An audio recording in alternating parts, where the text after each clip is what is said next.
People come from all over the world just to see the snake dens here. A lot of children are a little more willing to hold the snakes and to interact with them. Sometimes the adults are a little more apprehensive, which I think is kind of odd, that it's almost like the fear of snakes has been built into people as they grow up. I do not like snakes because they're a little unpredictable, and I'm doing a terrible job pretending that I like snakes.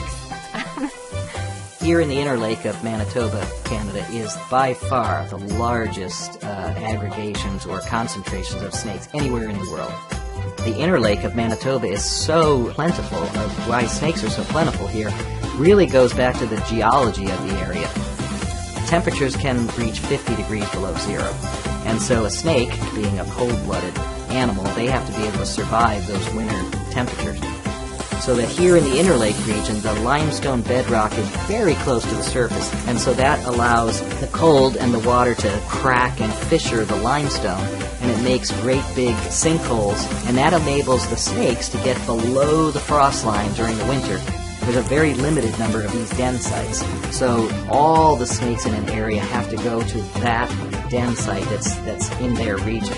And so that's how you end up with literally tens of thousands of snakes being in a sinkhole that might be the size of the average person's living room.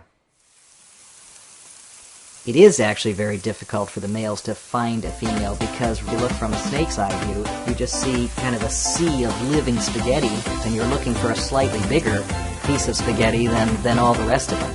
They'll detect the female sex pheromone. The males are very easily able to then go past all the other pieces of spaghetti, if you will, and home in on the female.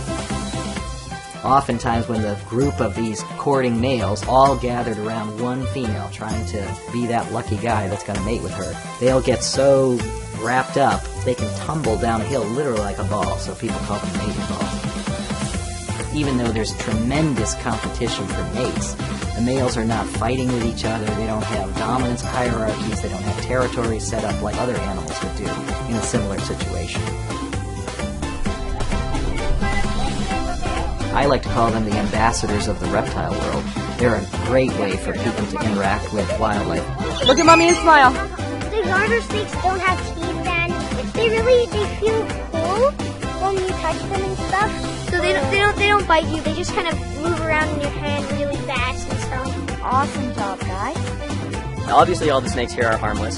The dens here at Narcissus have been set up through Manitoba Conservation, and the boardwalks have been made and they're regulated. So it's a nice place for people to come visit with minimal impact on the denning sites themselves. Way back at the turn of the century and even through the 20s, 30s, and 40s, people had a pretty bad attitude about snakes and trying to clear them out.